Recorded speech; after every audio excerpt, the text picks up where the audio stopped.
everyone. Welcome to episode 180 of the Book Cougars, two middle-aged women on the hunt for a good read. I'm Emily. And I'm Chris. Episode 180. Do you know what that means? It's another 10th episode, so it is giveaway time. Whoop, whoop. We have 2 books to give away, and the rules of our giveaways are you need to be on our newsletter email list. That's all. Super easy. Yep. If you're not yet, it's never too late. Go to bookcougars.com and you'll see there's a tab there where you can subscribe. All we need is your email. We send 1 newsletter a month. Yes, indeed. And we do a random number generator to pick the winner. So good luck. If you're a new listener, we do a giveaway every 10th episode. We also have other giveaways randomly, but that you can always count on. That's right. And so the 2 books we're giving away, these will be sent together, are End Papers by Jennifer Saverin Kelly. Oh, love this novel so much. I think you'll be hearing about it again. I suspect it might be on Chris's top 10. It definitely is going to be. I say that completely confident. I mean, it's just brilliant. I'm already wanting to reread it. Oh, maybe that'll be your treat when you're done with grad school. That'd be fun. Mm-hmm. And then Night Flight to Paris by Cara Black. Cara Black was an author I saw at the very first Booktopia I went to in Santa Cruz. Really interesting woman. She spends a lot of time in Paris. So this book takes place in Paris. Nice. Yeah. And so each of her novels take place in a different neighborhood in Paris, from what I understand. Right. Yeah. Arrondissement. Arrondissement. And these are both hardcover, brand new, hot off the press books. So good luck to all of you. Yes. And thank you to Algonquin and Soho Crime. Then we also have our Patreon giveaway. This book comes to us from Counterpoint Press. It's called The Dig. It's a novel by Anne Burt. This one just came out and it's getting rave reviews. Yeah, it's on my list. And that's a cool cover too. It's like you see some people and vehicles at the very bottom, and then there's this dramatic, angry red sunset reflecting on the clouds. Yes. I've been seeing her. She's out on book tour, Anne Burt. I'd like to catch her. I tried a couple weeks ago, but I had a conflict. Anyway, if you are a Patreon, you are automatically entered to win this book as well. We give our Patreon giveaways on the 15th of the month. So go to patreon.com/bookcougars to learn more. Yeah, we appreciate your support so much with that. We do. And we have a thank you to Helen, one of our patrons, who increased her monthly patronage, which is something that's really easy to do. Thank you so much, Helen. We so appreciate it. Yeah, and when I sent her a little thank you email, she emailed us back and said she had a book to recommend to us. West with Giraffes by Linda Rutledge. And it's a novel based on a true story about 2 giraffes that made headlines during the Depression when these giraffes were being delivered to the San Diego Zoo. It sounds really fun. When she first emailed me and I looked at it, I thought it was nonfiction, but it's a fictionalized version of a true story. It sounds like some cool historical fiction. Yes, exactly. Thank you, Helen, for both things. We really appreciate it. We always love getting book recommendations from our amazing readers out there. Absolutely. That giveaway will be on May 15th. The giveaway to the newsletter subscribers will be on May 1st. So you have some time to get in on that newsletter subscriber list. Yes. And I can't believe it's going to be May so soon. I know. The lusty month of May. For all you Camelot fans out there. Chris is just excited because that means grad school is coming to an end, which of course is bittersweet. It is bittersweet. It's been a fabulous semester, but my eyes, I feel like I need toothpicks to keep them open right now. She's a wee tired. So speaking of which, what are you currently reading? Can you even read anything? So funny that you should say that. I'm actually listening to still Writing for Impact by Bill Burchard, his new book that just came out, 8 Secrets from Science That Will Fire Up Your Readers' Brains. So this is on when I'm in the car, and I Googled him yesterday because I don't know anything about him. And I found that he's been writing articles about the techniques that he talks about on Psychology Today. Oh, interesting. Which is really cool. So we'll put a link in the show notes to that. One just published today, actually. Engage people by keeping it surprising. So like surprising, specific, simple. These are the different ways that he's looking at how scientists have studied the effects of reading on the brain and how people respond to different things when they're reading or writing. It's really interesting. And the point then is to try to be a writer that can speak to those things, right? And think about that as you're writing. Yes, to engage your writers more, to get their brains fired up and wanting to read your stuff because it's better writing. It's written more for humans. So today when I was driving over to the library, he was talking about keeping it personal and sharing personal vulnerabilities and things like that. And it really made me think about Travels with CHARLEY by Steinbeck, which we both just read and we'll talk about a little bit later in the episode, and how he shares his vulnerabilities while he's on the road with CHARLEY. As a reader, it's kind of cool to read a writing book and think about it in terms of how you appreciate what you're reading, why you do or why you don't, you know. But then as a writer too, of course, you're reading it for that kind of advice. Oh, that's really cool. I hadn't thought about it also from the perspective of looking at what he's talking about in the books you're reading now. Yeah. Right, yeah. Cool. Yeah, so again, that is Writing for Impact by Bill Burchard. I'm listening to it on Libro. We're an affiliate with Libro.fm, which is an alternative to Audible if you're looking for a way to get audiobooks into your earbuds. We love them. They help independent bookstores, which is a really lovely thing. Yeah, part of each purchase goes to a local independent bookstore that you choose yourself, or you can have it on a general setting and a piece of the pie gets divvied up to all independent bookstores in the country that are participating in their program. And I like it a lot. I've been using them now for way over a year. I think their app is very usable. Yeah, I agree. Yeah. Cool. I'm reading The East Indian, a novel by Brenda Chari. This book publishes on May 9th. Thank you to Scribner for sending me an advance copy. Brenda is going to be an author at Booktopia, which is an event we'll be talking about in our upcoming segment. I just happened to pick this up because I have it both as an ebook and as a paper copy. And I started reading it. I thought I was just going to flip through it, to be honest with you. And then I read this first sentence in the prologue. A witch was hanged from the yardarm of the ship on the 4th week of my voyage to America. And I was like, okay, I'm in. It's amazing how one sentence can make you feel that way. Yes. So I'm just barely in, but the main protagonist is a young boy named Tony who came via India and is traveling on this ship to America. And it is about slavery, sadly, and the earliest slaves in our country here in America. Now, I will say that Brenda is a novelist that has a background in English Renaissance literature, Shakespeare specifically. So there is a theme here of Shakespeare's A Midsummer Night's Dream, which really surprised me and I thought was a synchronicity because the novel I just finished reading had a complete thread of A Midsummer's Night Dream running through it. Oh, wow. Yeah. Isn't that funny? So I haven't gotten to that part of the book, so I don't know how that's going to appear. But the narration of it so far is really captivating. Like, I feel like I care about Tony so much already, and I'm only 20 pages in or something. Cool. Yeah, so I look forward to meeting the author, too, in a couple of weeks. Again, the name of this book is The East Indian by Brenda Chari. Well, the other book I'm currently reading is a little bit of a fantasy book right now. It's a gardening book. I don't have time for gardening right now, but come May and the end of the semester, I am going to be in the dirt. This is a book called Creating Rain Gardens, Capturing the Rain for Your Own Water-Efficient Garden. It's by Chloe Wolfel Erskine and April Uncaffer. It was on display at our local library. They have a nice gardening display. And we have on our house very minimal rain gutters because we have what are called drip strips instead. So the water goes right into the ground. It doesn't get directed into the water source in our neighborhood. So I do want to get a rain barrel. I also want to channel some of that runoff in more effective ways. So I'm looking forward to spending some quality time with this book.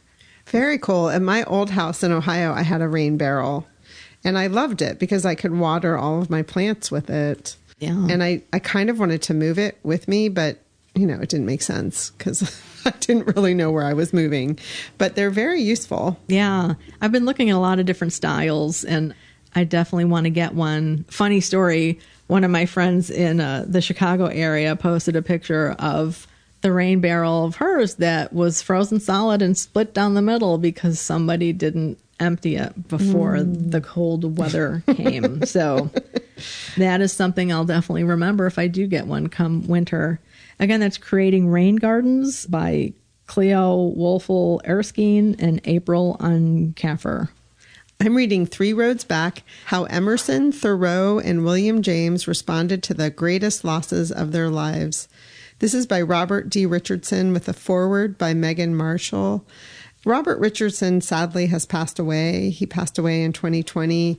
He was the author of 3 very big works of nonfiction biography: William James in the Maelstrom of American Modernism, Henry Thoreau, A Life of the Mind, and Emerson, The Mind on Fire. It took him 10 years to write each of those books. So those 3 books are 30 years of writing, which is amazing to me.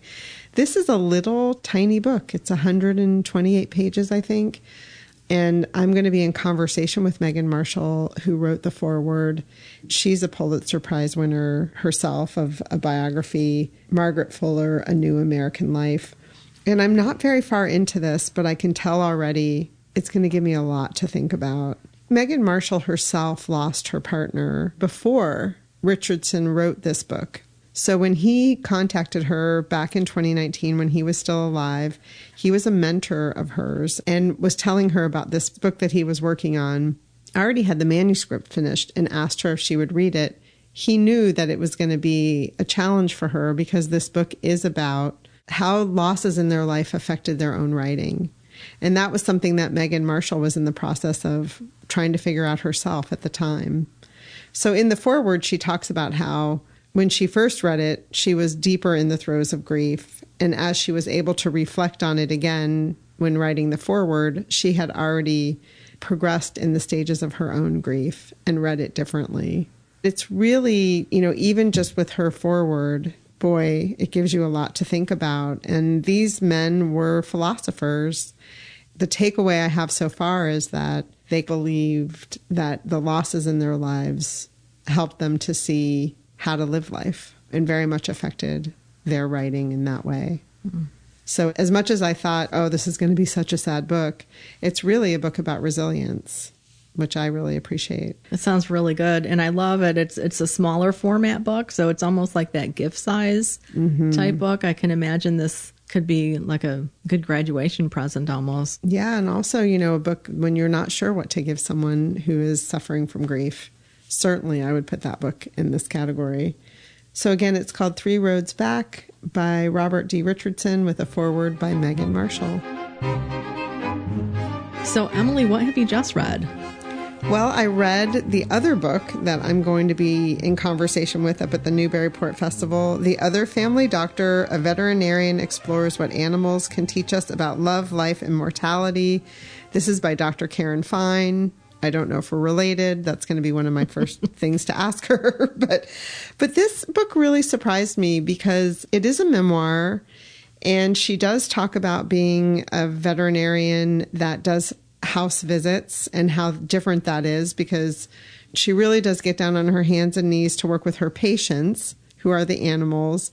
But by going into people's homes, she also learns more about the animals' lives, and sometimes that helps her a lot with her diagnosis. So like one of the stories she tells is that there's an older woman who has this dog that is just really well trained and pees on its papers, has been doing that. Karen's been going to her house for over 10 years, never a problem. The woman calls her kind of in a panic, like something is wrong. Suddenly she's not peeing on her papers. So Karen goes to her house to discover that all of the Christmas decorations have been put out. And there was something in the way of the dog's papers that was causing her to be distracted. And so she just couldn't go to the bathroom the way she normally did. So had the woman brought the dog into the veterinarian office, she might have run a battery of tests and not been able to quite figure out what was going on.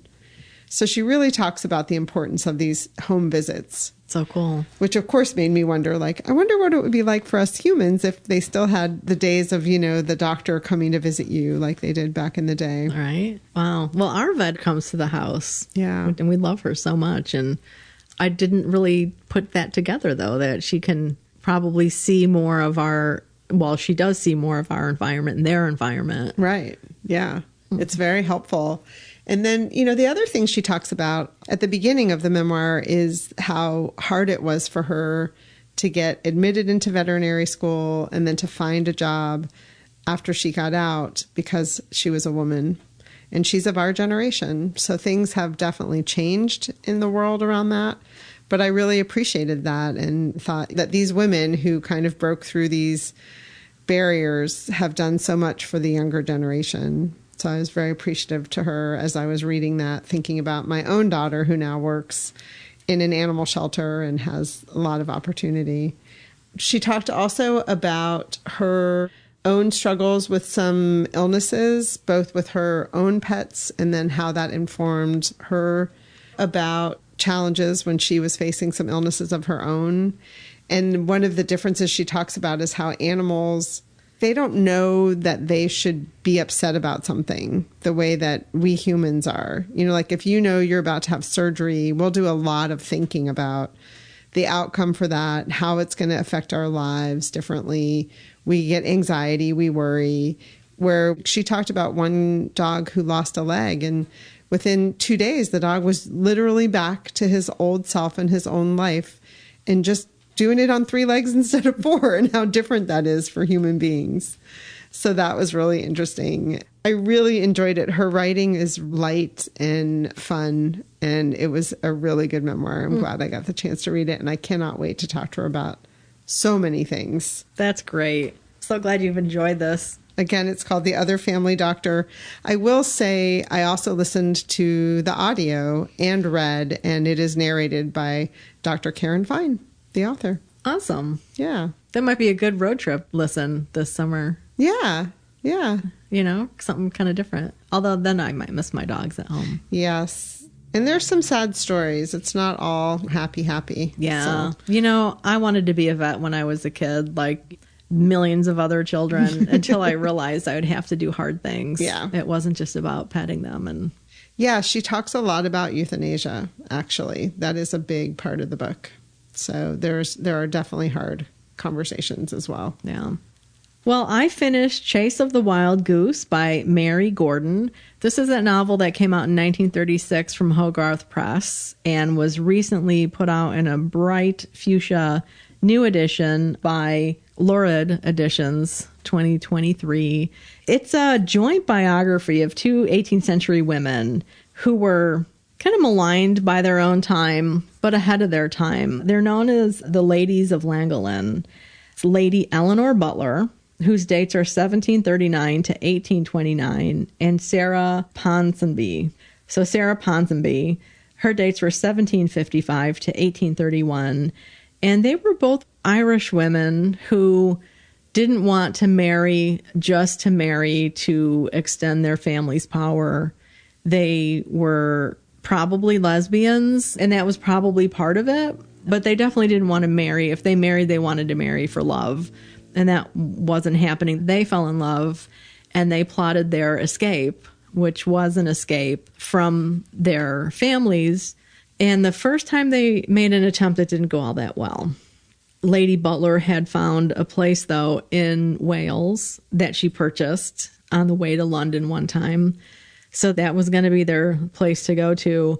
They eventually make it there, as you know from history. They became the Ladies of Llangollen, and they made a really wonderful home together for more than 50 years. Because they were upper class, they weren't completely disowned by their families. They had some income. It made me think how different that time period and their station was, that their families didn't and or couldn't just completely disown them because of the social pressure that way. Lady Butler also had an archbishop on her side, which was always helpful. You know, always helpful to have some big gun like that. The book itself, it's kind of dry, I have to say. The writing is very dry and detached, but the content is just fantastic. Reading about their lives, how they were raised, and their frustrations with the time period and their culture, and then how they created this wonderfully creative life together. They're both way into books and also art and philosophy. But Gordon wrote this book using primary sources from the ladies of Llangollen, like their journal, some letters. And so she was trying to correct the historical record of all of the gossip and malicious rumors that had been created about these two women and their flight from Ireland and then their life in Wales.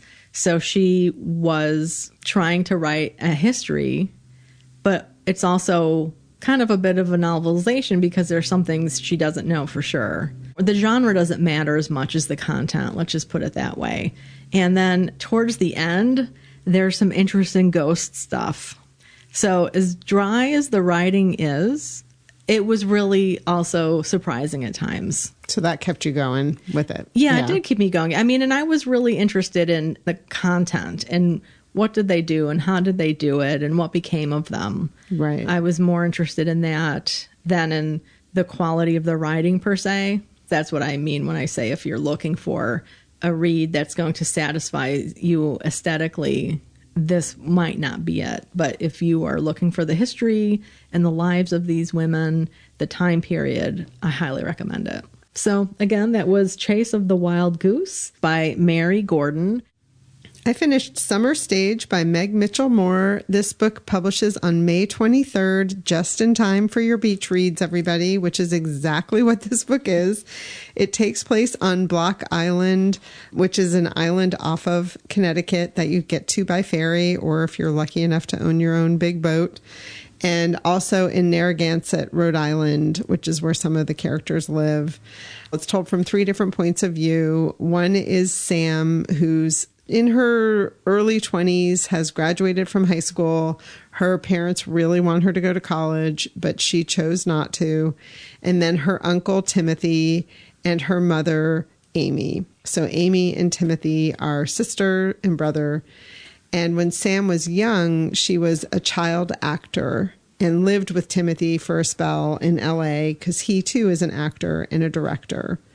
And he has come back to Block Island to put on a summer production of A Midsummer Night's Dream by Shakespeare.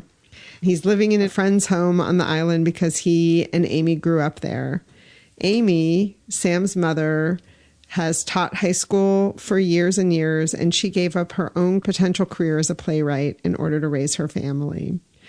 The story revolves around the fact that Sam, who had this promising career, and then her parents kind of put a kibosh on it because they wanted her to come back home and live, quote, a normal child's life, is in current day became kind of a social media phenomenon.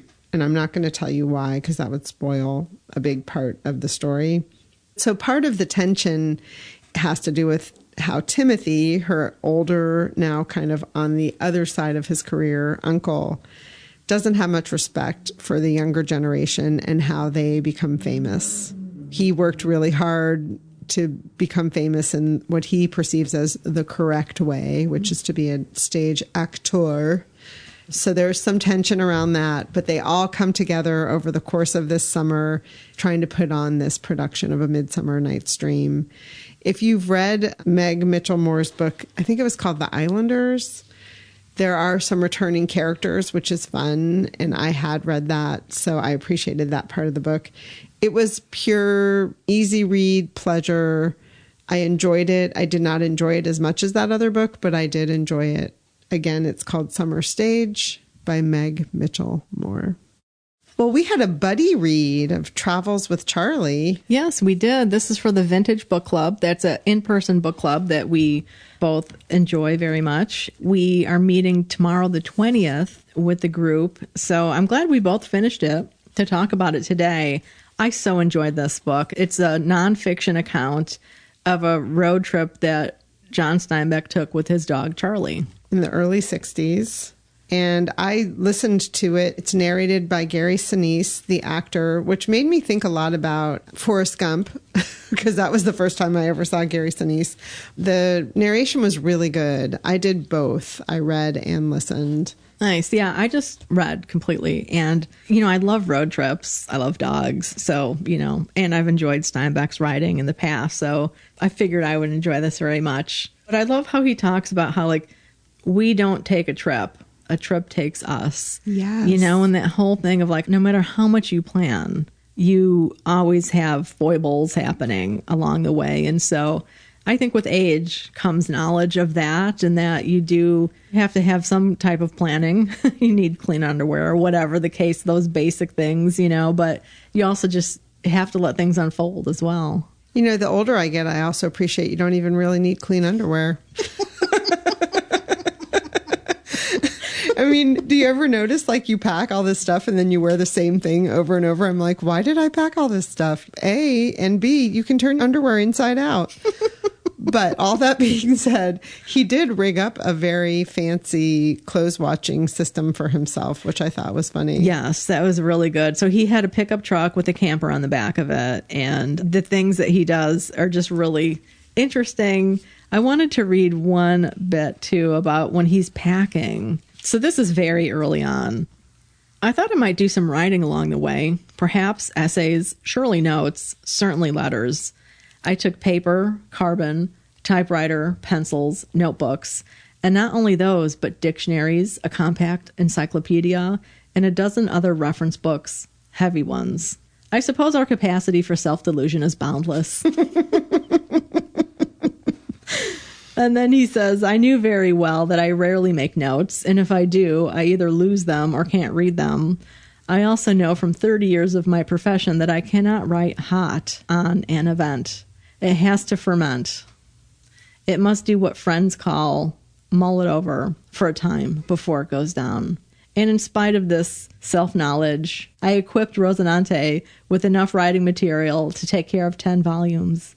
Also, I laid in 150 pounds of those books one hasn't got around to reading. And of course, those are the books one isn't ever going to get around to reading.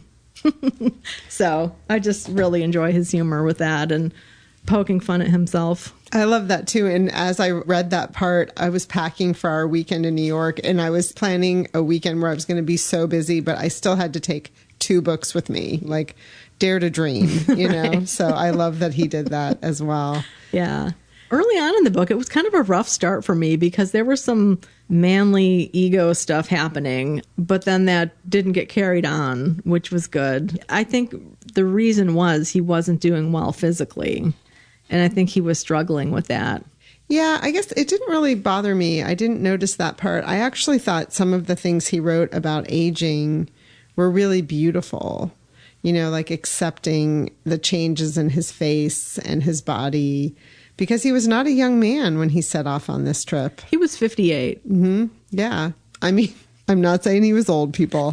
I'm just saying he was coming to terms with the fact that he was not necessarily as spry as he used to be, and starting to notice some things wrong with his body. Well, and he also had health conditions, I learned. 2 years prior to this, he and his wife spent a lot of time in France and England, and he actually had passed out several times and was losing feeling in his hands. So she was worried about him in that regard. So he doesn't talk about that. So there's more going on there. Right. That's some of the backstory that he's bringing to his understanding where he is now. And I mean, one of the things I love about a good road trip is you just do get that time to think that you don't necessarily allow yourself when you're in your regular day-to-day life. Right. Yeah. I think my thing with the gender in him is he always has to kind of separate men and women. Even the dog, the female dog and the female cat don't get a good rap in this book, so that's always a little bit of a disappointment for me with him and his books. Which, of course, he was writing a long time ago. They're not that long ago. This book came out in 1960. Yeah, that's a long time in the world of gender, I think. I'm just saying, he was a man of his time. I'm not making excuses for him at all. Yeah, see, this is the thing. I'm really getting tired of that. Mm-hmm. This is me. I've been studying the 19 teens and women and men. And I just get really tired of that. But it's true. It is people from their time. Yeah. One of the things that cracked me up about this book is he was a man that wasn't afraid to tell you how bad he was with directions, Yes. which was kind of the point of what he was setting out to do, was to get places. Oh my God, he's constantly getting lost. Oh my gosh. Yes. And in big cities, and he's not driving like a little sedan. He's driving this big camper. Right. So it's problematic in many different occasions. The story even ends with him lost and he's back home. Right. Well, he's back home in New York and he's lost. And the cop that comes up to him as he's being a bit hysterical in his truck is like, what's wrong? And he says, I'm lost. I live here and I'm lost. And the cop says, don't worry about it. I was lost in Brooklyn last weekend, so it's just kind of funny. So that's the thing about Steinbeck. Like, I do feel like the gender stuff rubs me the wrong way, but he's really vulnerable a lot of the times in this book and almost puts himself in the traditional fair maiden who needs help kind of position, which is interesting. Yeah. Yeah. I mean, maybe it's because he was getting to that point in his life where that happens with men, is that, they have less testosterone and can be more in touch with their sensitive side. And I feel like that was happening with him as he did this traveling. And what is frequently true with people is that part of them can come out with their animals. And he's traveling with this buddy, CHARLEY, who's a big poodle and is a character in and of himself, Totally. in this book. And I have to say, I was listening to it one of my days traveling here to Book Cougars headquarters, and an older man pulled out in his car and kind of turned right beside me, coming the opposite way. And as he was doing it, his dog was sitting in his passenger seat. And I just saw him like tenderly rub under his dog's chin as he was driving past me. And I thought, there it is, this simple companionship and tenderness. I saw it right there as I was listening to Travels with CHARLEY driving amazing. by. Yeah, that's really cool. Yeah. Yeah, he does have a great relationship with CHARLEY, and CHARLEY is such a character. And there's one point where he meets an actor who's also traveling on the road, and the actor has a dog that we don't meet. And towards the end of their conversation, Steinbeck asks the actor, what does the dog do? Oh, a couple silly tricks, the guy says. He keeps the performance simple. He picks it up when it goes stale. And I thought, I wonder if that's why Steinbeck included CHARLEY, or if that was his plan all along, or if he realizes at that moment, like, I might be able to use CHARLEY as a character in this story. I mean, it really works. It really works. Yeah. Yeah.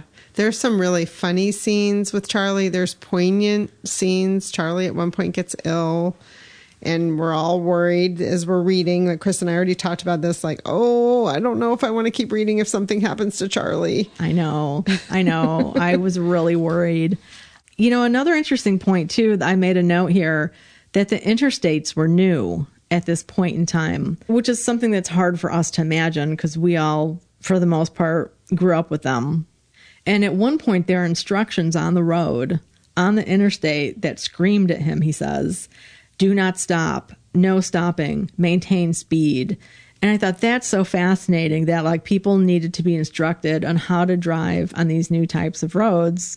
And it made me think of like the first time I drove on the Autobahn in Germany and, all the Germans were telling me what I needed to do. And it's like, okay, and those kind of historical details not that long ago. No. Yeah. And now they're adding roundabouts in our country and it's freaking people out. And we have a new roundabout near where we live. And I went the other day and there was just someone stopped right in the middle of it panicking because they didn't know what to do. And I felt so bad. So I'm sure people were stopping on the interstates, right? I mean, one of the things about this book that I thought was funny was he was also remarking on how much more populated our country was and how crowded everything had become. And I thought, oh, John, you don't even know. Right. Things are going to change even more. Yes, exactly. That was very interesting in terms of mobile homes coming in and then how popular they were becoming and that those people didn't pay taxes and how that was causing a rift between people who were paying taxes and then feeling like all of these people were coming in and utilizing all of the benefits that are paid for with taxes. without that responsibility. So interesting stuff. And I will say the thing about the book that made me sad is the book kind of ends with him in the Deep South and driving through the South and how racist it was. And it was at a time where the integration was beginning in the school systems. And it was really sad to me to think that wasn't that long ago. Although we've made great strides, we still have a lot of problems. Right. The scenes that he depicts could be from today. Mm-hmm. And just before that, he's in Texas because his wife is a Texan. Mm-hmm. So he has this whole chapter on Texas, which I thought was kind of interesting. That was the only part of the book that languished a little for me. I don't know how you felt about it. It wasn't that it wasn't interesting. I just felt like it seemingly went on a little bit longer than some of the other chapters did. It did. And it made me think of the chapter, or not the chapter, but earlier on in the story. So he leaves from Long Island and he goes on the northern route, like up through Maine and then across and down. And then on the way back, he's coming on a more southern route.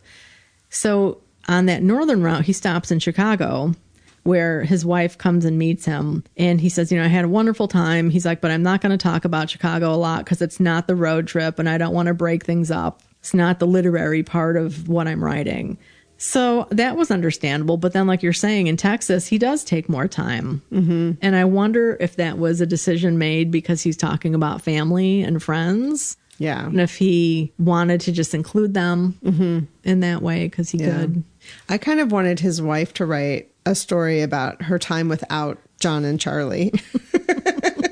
Just out of curiosity. Like, I flew into Chicago, didn't let the door hit me on the way out, went back home, had a party.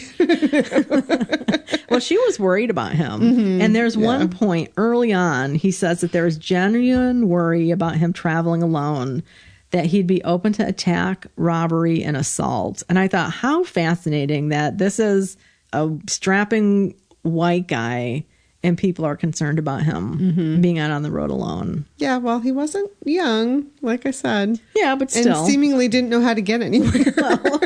Then maybe that was the part they were really worried about. Oh, gosh, there goes John. No sense of direction. Yeah. Good luck, everybody. But it wasn't like he was a teetering old man by any stretch of the imagination. Yeah. He was still doing crazy-ass stuff during a hurricane, jumping in the water to pry boats apart to save his boat. So he was still very physical. Yeah. So I guess when he asked his wife, this isn't in the book, it's another thing that was in the intro that I skimmed. He asked his wife if he could take CHARLEY. And he was a little worried about asking her because it was a big ask. And I guess she was immediately like, oh, yeah, dude, that's a great idea. So she said, then that way, like, if you get into a pinch, CHARLEY could run for help. And he looked at her and he said, CHARLEY is not Lassie. Oh, that's great. Yeah. Well, I'm looking forward to discussing it with the group tomorrow, and we'll see maybe next episode if there's any takeaways we need to share. We'll be back. Yeah. I'm anticipating everybody's going to like this book. I think so, too. I think so, yeah. So we'll see if there's any surprises. Yeah. I really enjoyed it. Yeah, again, that's Travels with CHARLEY in Search of America by John Steinbeck. This is our last Steinbeck for the Vintage Book Club. We're moving on to a different author. Yeah.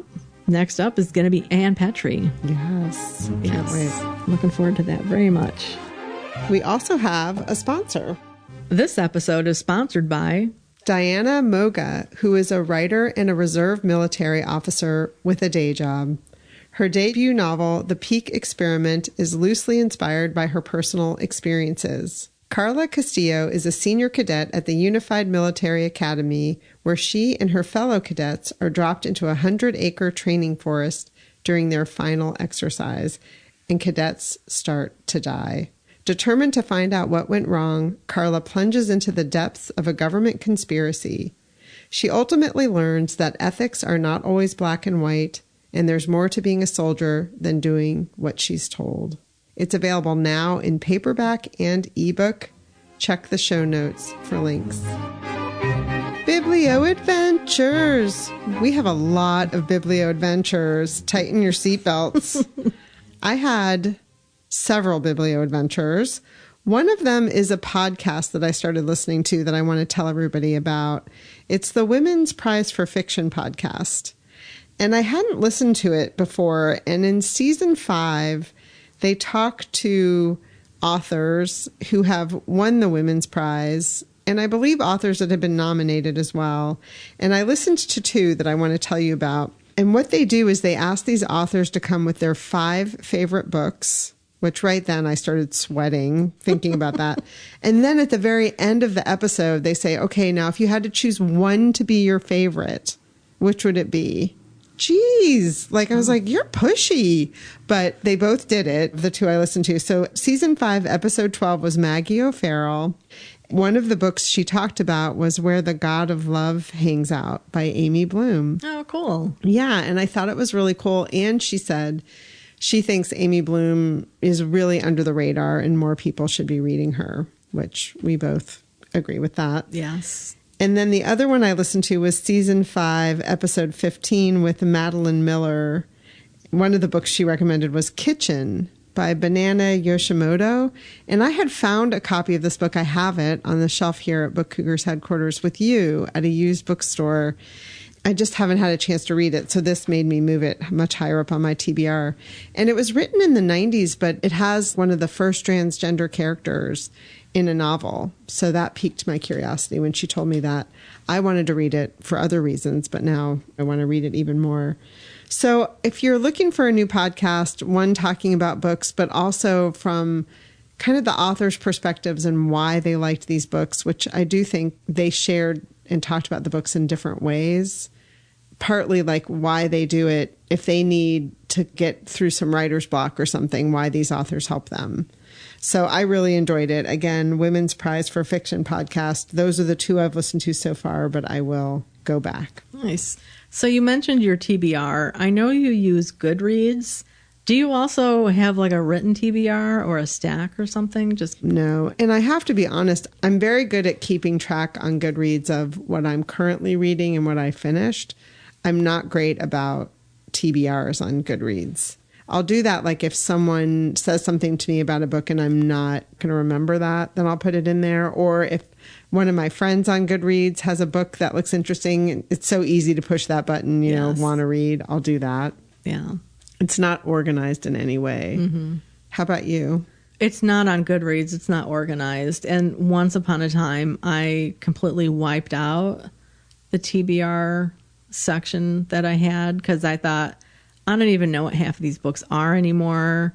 And it was just kind of overwhelming me. So I think it's back to over 1,000 books or something like that now. Because like you, if I'm scrolling and I see an interesting book, I'll just add it. I have a little bit of a list on my wall at home. And I try every month to think about what I'd like to read. I lost that a little bit during grad school, but I'm getting it back. Really cool. That's very organized. I'm trying to be, because like Steinbeck says, there are those books that you have that you're just never going to get to. Mm-hmm. Some of them I know I want to read. And then sometimes it's kind of fun to like match books together a little bit or to have like something very different from something else. Mm-hmm. So you're kind of keeping yourself stimulated and not reading the same thing. Yeah. And also just recognizing that sometimes if you're too formulaic about it, it might not be the right time to read something and that you have to give yourself the breathing room for that. God. Well, yes. I love making lists and then I get resentful over them. Right. So doing it from month to month is a little bit better. But even that, I go off the rails pretty regularly. Yeah. And I have to say, knowing about Sue's Big Summer Book Challenge, which is coming up in May, it's helpful to me when I have those big tomes. I'm like, oh, I really want to read this, but do I have the time and energy to devote to it right now? I'm like, well, I can put it on that maybe this summer list, you know? Yeah. So that is probably the only one I do actually keep, but it's in my mind. I don't have it written down anywhere. Well, I had a biblioadventure to the Beinecke Library at Yale, their rare book and manuscript library, to do some research on a project I'm working on. I had a great time. One of the books I went in particular to check out is called The Way It Was by Harold Loeb. This came out in 1959. It was his memoir. My interest in him was that he was for a time a partner in the Sunwise Turn bookstore, and he was also the basis of one of the characters in Hemingway's The Sun Also Rises. And not a very great portrayal either. So when I found out that his memoir was called The Way It Was, I immediately thought of, oh, is he trying to correct the record from how Hemingway portrayed him, because they were buddies in Paris in the 1920s together. Harold was from the States and became an expat and a writer. And he also had a literary / artistic journal that he established called The Broom, I think it was. So it was fun to check out his book because he had a chapter or two on his time at the Sunwise Tern. But then I also requested a first edition of Dracula because I've never held one in my hands before, and I wanted to hold one and really look at it. So they had several available there, and I chose one that was inscribed by Bram Stoker because I thought, what's better than to hold a first edition than to hold one that also Bram Stoker held, and you know that he did. So I went and I checked in, and there were some other collections I was looking at, 2 letters and things like that from booksellers. But with the Dracula book, it was interesting. I got settled and I was working on things, and the archivist came up and she said, I'm really sorry, but it doesn't look like we're going to be able to let you access the Dracula book because it's been marked as possibly having poison on it. Because it's a little problematic. Right, a little problematic. So it's a yellow cover. And I'd heard a lot about green books that have arsenic in them from the 19th century. They didn't realize at the time, I guess, that it was a poison. But I hadn't heard about a yellow book potentially having arsenic. And she was very apologetic. And I said, it's absolutely fine. It's no problem. Thank you. I appreciate it. Then I'm working a little bit more. And then this man comes in wearing vinyl gloves, holding a copy of Dracula. And he sits down and tells me who he is. And he's like, is it this edition that you want? Or is it another one? We can see if there's another one possibly. And I was like, yeah, it was that particular one for the inscription. And he's like, okay. He's like, well, I'm holding it and you can take pictures of it if you tell me where to open it and whatever. So we did that. And I was like, thank you so much. I really appreciate you coming down with this. He's like, yeah, no problem. He's like, and we'll look at the other ones and we'll see. So then the archivist comes back and she's like, I'm really sorry. None of them are going to be available. I was like, really? Thank you. It's no problem. I understand. Working again. She comes back again, carrying a copy of Dracula in her bare hands. And she says, we had the conservator look this over and they said it's completely safe for you to handle. And I was like, oh, what? Yay. So that was a nice surprise. But the biggest surprise was turning it over and seeing the back of it. It looks just the same as the front. It's a mirror image, which surprised me because I'd never seen the back of Dracula. So it's just this yellow cover with red Dracula at the very top of it. So that was pretty fun. Chris got to Dracula geek out. I did. Yeah. And for newer listeners who may not know, that is the book that turned me into a voracious reader as a kid. I'd always kind of read, but that was like, wow, that really sparked me. And I just... Very cool. Yeah. So that was a great experience. I enjoyed working there. I had never requested materials at the Beinecke, and they were super nice and friendly. And, archives want more people to come and use their collections. So if there's something out there that you want to look at in an archive, don't hesitate to contact them. Yeah. Just don't touch any arsenic while you're doing it. Right. Yeah. Now, I should say there is the Poison Book Project that talks about this, and there are different shades of green, and people who are studying this can kind of tell by looking, I suppose, but there are tests to do. We'll put a link to that Poison Book Project in the show notes if you're interested in checking it out. Yeah, that's very cool. I'd never heard of it until you told me that story. So I got to go see a movie in a movie theater, a matinee, which I don't think I've done since pre-pandemic times and used to be one of my greatest pleasures in life. And it was The Quiet Girl. And this was at the Madison Cinemas, which is just down the street from where we live, the next town over. And it's based on the novella by Claire Keegan, Foster, that I read. I had no idea that this movie existed. Foster was published by Grove Press in 2022. But the book came out in Ireland in 2010. Claire Keegan is an Irish writer. So this movie, must have been in the works probably before the book was published in the States. But what surprised me about the movie is that it was in Gaelic with English subtitles. And it's such a beautiful language. It was beautifully filmed. The cinematography was just gorgeous. it reminded me, the novella was really small, really short, spare, and yet it became this beautiful 1.5 hour long movie. And this book and movie are about a family in Ireland that has quite a few children. The mother is expecting another child. The father has a drinking problem and is pretty absent. And one of the young girls is brought to a couple's house to spend the summer and is given lots of lovely attention and tenderness. That couple is suffering from some grief that you learn as you read the book. But it's a beautiful book, and the movie was stunning. I highly recommend it if you get a chance to see it. It reminded me a little bit of Brokeback Mountain, you know, how that was this short story in The New Yorker by E. Annie Proulx and became this 3-hour movie. Beautiful cinematography also, very little dialogue, but still so interesting. Interesting. Yeah. Oh, I'd love to watch that just to hear the language. Oh, so beautiful. Yeah. So again, it's called The Quiet Girl. It's out now, based on the novella by Claire Keegan called Foster. Very cool. Well, we had a really big joint biblioadventure to Manhattan. We did go our separate ways a little bit once we got there. So I spent the 2 days we were there during the daytime at the STAVROS NIARCHOS Foundation Library, which used to be known as the Midtown Branch. I'm sure people still call it the Midtown Branch. And this is right kind of kitty corner from the main New York Public Library that everyone knows with the lions out front. It's a gorgeous building. I watched a video this morning about it that we'll put a link in the show notes for that video. So the building was originally built in 1915 as a department store. It's a big corner building. And the library purchased it in the 60s, and then it opened as the Midtown Branch in the 1970s.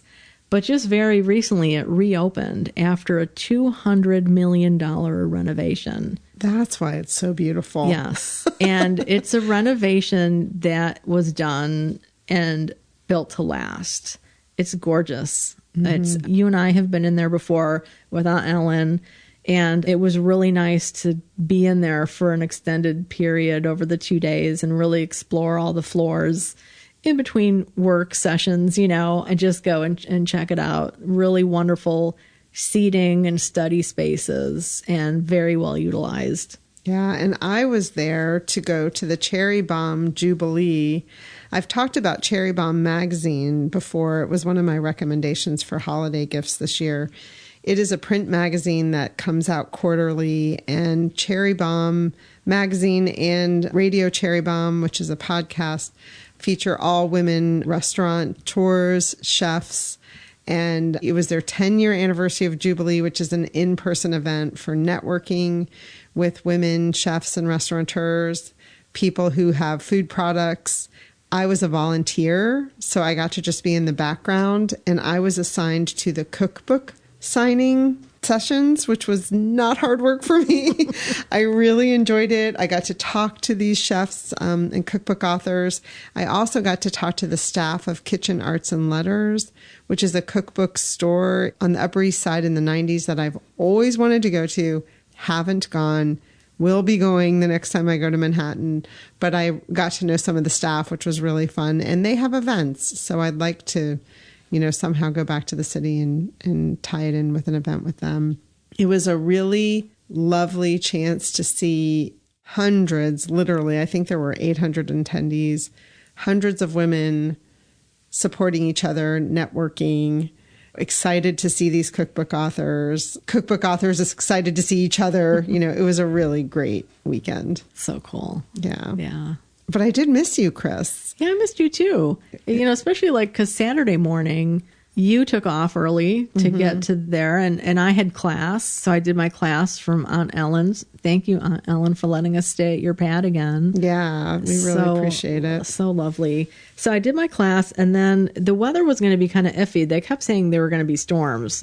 So I didn't know if I was going to take the subway or walk. I wanted to walk up back to Midtown from the Lower East Side, and thankfully the weather held. So I was able to take a lovely walk up, and I was planning on stopping possibly at the Strand bookstore.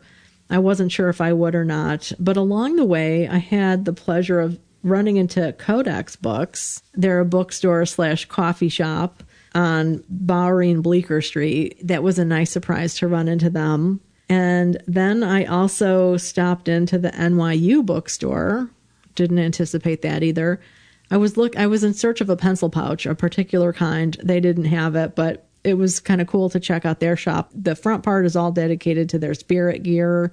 And then the back, they have books, and really a pretty well curated selection of books, including NYU associated writers, whether they're current professors or alumni. That was kind of cool to browse that.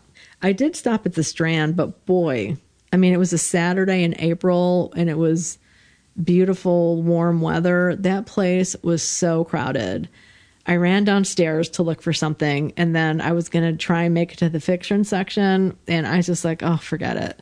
I mean, it's nice to see people shopping in bookstores, but I find that the Strand is overwhelming for me unless I know that I'm looking for something. Mm-hmm. Yeah. And then to have it be filled with a lot of people would probably be even more overwhelming. Yes, exactly. Yeah. So that was nice to run into those bookstores. I waved at the Barnes & Noble on Union Square. I'd been in there before, so I didn't go in this time, and I did need to get up there and get to work. So it was a lovely walk, though. I took a lot of photos of graffiti and things like that, kind of inspired by Jennifer Saverin Kelly in her book, where her character is inspired by art. Yeah, street art. Street art, yeah. So that was fun. Yeah, I was jealous of you. I mean, I was having a great time, but one of my favorite things to do is just walk the neighborhoods of New York, and it ended up being a beautiful day to do that. Yeah, it didn't rain at all. I think when we finally met up later that evening, it was just starting to very lightly sprinkle. Yeah, our walk to Grand Central we got a little tiny bit wet. Yeah. It was a great couple of days that we had together.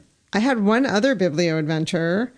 I binged, I should say, very clearly. I binged because I have a huge work project, so I need procrastination. I binged Tiny Beautiful Things. Oh, wow. On Hulu. It was, I think, 8 episodes, I'm pretty sure. This is based on the book by Cheryl Strayed, Tiny Beautiful Things, Advice on Love and Life from Dear Sugar. Cheryl Strayed had a period in her life where she was the advice columnist, Dear Sugar. And that book is a beautiful, talk about a great book to give as a graduation gift. It is a beautiful book about her answering these Dear Sugar letters in a way that no advice columnist had really done before, which wasn't to say, it wasn't like etiquette and things like that. It was taking her own experiences in life and responding to these people in a very thoughtful, vulnerable way. It's 10 years old, so there's a new edition that just came out, and it has new letters, and this one is just called Advice from Dear Sugar. It's called Tiny Beautiful Things, Advice from Dear Sugar. And there is an audiobook, which is how I first consumed and loved this book. I don't think there's an audiobook for the new edition. I looked and I didn't see that. If I'm wrong out there, people, please correct me. But Cheryl Strayed does read the audio version that I did listen to. And I mean, you will cry. You will laugh. The show stars Catherine Hahn, who I love, as Cheryl Strayed. Now, I've seen interviews with Cheryl Strayed, and she says, yes, it's very semi-autobiographical, but they also took artistic license. It is somewhat different from the book. But they do weave in, like, when she became Dear Sugar, and her mother is in the show, which is very much a lot of what she writes about is her experience being in her 20s when her mother passed away from cancer at the age of 45. So if you're looking for a really beautifully filmed, interesting show that will make you cry, just like the book does, I highly recommend it. Again, it's on Hulu, Tiny Beautiful Things. 8 hours of bliss. Wow. Actually, I think that's part of why I binged it. I think they're like 35 minutes or something. Okay. They're not super long. That's why your lights were on late the other night. No.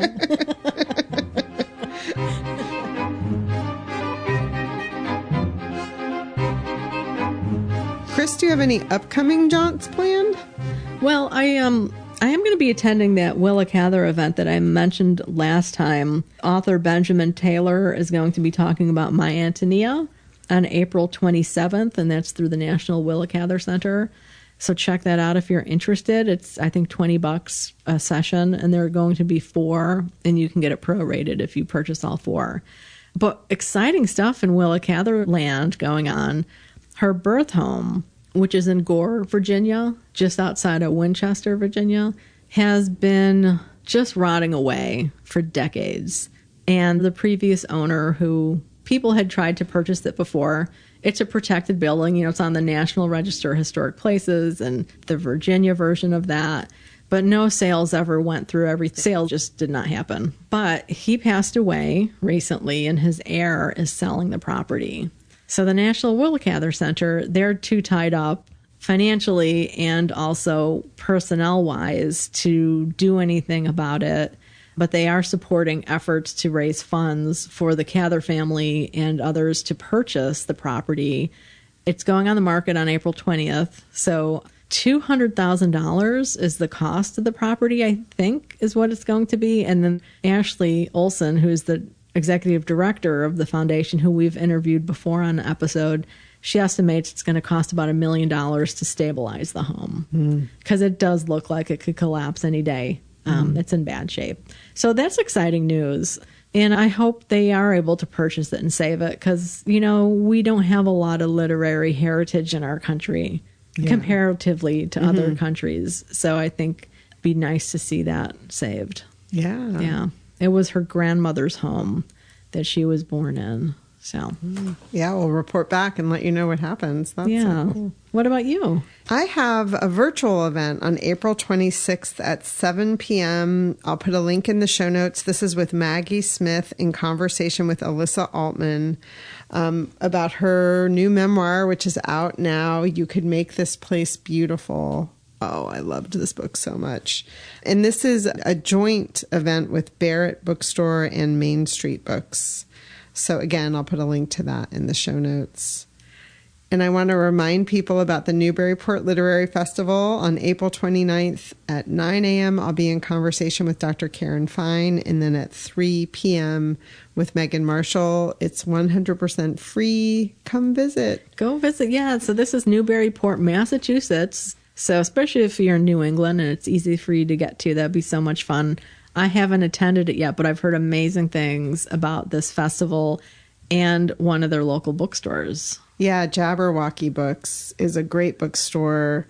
This festival always takes place on Independent Bookstore Day, so it's also a great excuse to go and shop. The last time I was there, which was many years ago now, because it was pre-COVID, there was another bookstore on the main street, the name of which is escaping me, but it's a great shopping town. There's good food. Come and have a fun day in Newburyport, and please come say hello. Absolutely. And then the weekend after, we're going to be up in Vermont together at Booktopia, which is sponsored by the Northshire Bookstore in Manchester, Vermont. Yeah, May 5th and 6th. There are still tickets available. You can go without a ticket to the Saturday night event where all of the authors speak for a short period of time. If you want to attend the individual author events from May 5th through 6th, you do need to purchase a ticket, and there are still tickets available. I'll put a link in the show notes to that. Many great authors are going to be there. We're not going to prattle them all off to you, but if you follow the link we put in, you can see who they are. It's a really fun weekend. You do not have to know people to come. It's a fun, very friendly crew. Absolutely. We highly recommend that you join in the fun if you can make your way up to Manchester, Vermont. Yeah, it's such a good time. And we're not going to be attending those events because we're both too busy right now with work and school projects, unfortunately. But we do plan on attending that Saturday night event that's open to the public because that's always so much fun when the authors have like 10, 15 minutes to talk about whatever they want to. So it's a good way, even if they're not talking about their book, it's a great way to get a little insight into their personality and who they are. Yeah, and then there is a book signing afterwards with all the authors that have been at Booktopia. So it's a good time. Yes. Highly recommend it. And Northshire is just an excellent bookstore. It's an independent bookstore. They have a fantastically curated used section, which I spend a lot of time in that section. Yeah. And then just really great new books and sidelines as well. And a neat cafe with a lot of eating space. Yeah, it's a wonderful place. So what about upcoming reads?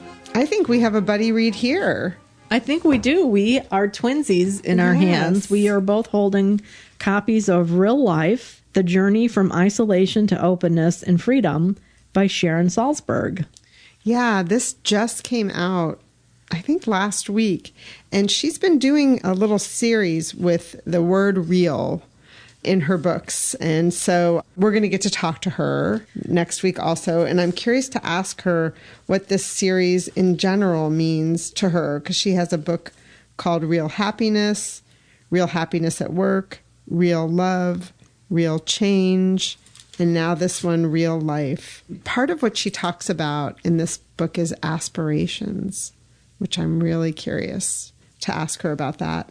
She has a great podcast called The Meta Hour, if you're interested in finding out more about her and her lovely voice, which I can't wait.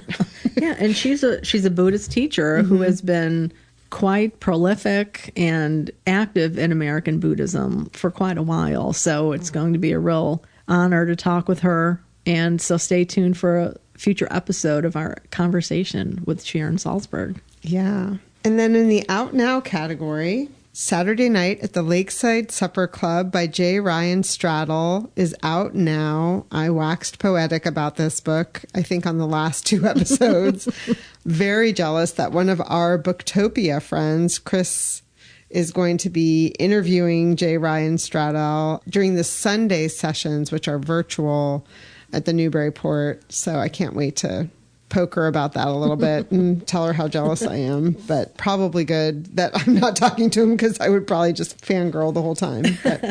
And then we also want to remind people about our next read-along. Yes, our next read-along is The Reading List by Sarah Nisha Adams.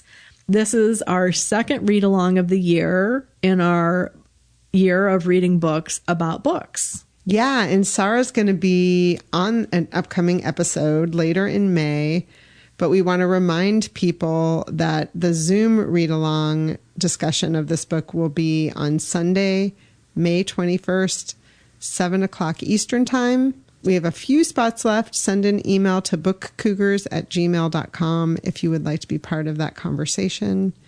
If you read the book and you just want to pipe in, we also have a Goodreads thread going about the book. And if you want to just email us with any comments you have that we could possibly ask the author, we would love for you to participate that way as well. Yeah, absolutely. That's always fun. So this is it, y'all. There's no guest this week. It's just us. Just us. So we wish you lots of happy reading. Thanks for listening to The Book Cougars with Chris Wallach and Emily Fine. We'll be back again with another episode in 2 weeks. Until then, come chat with us on social media, Goodreads, or email us at bookcougars@gmail.com. If you'd like to help support our podcast, please tell others about us, leave a review wherever you listen, and consider becoming a patron. Even $1 a month is a big help. Learn more about that on our website, bookcougars.com, where you'll find the show notes for this and all of our past episodes. Thanks, everybody. This episode was edited by Pat Keogh Sound Design.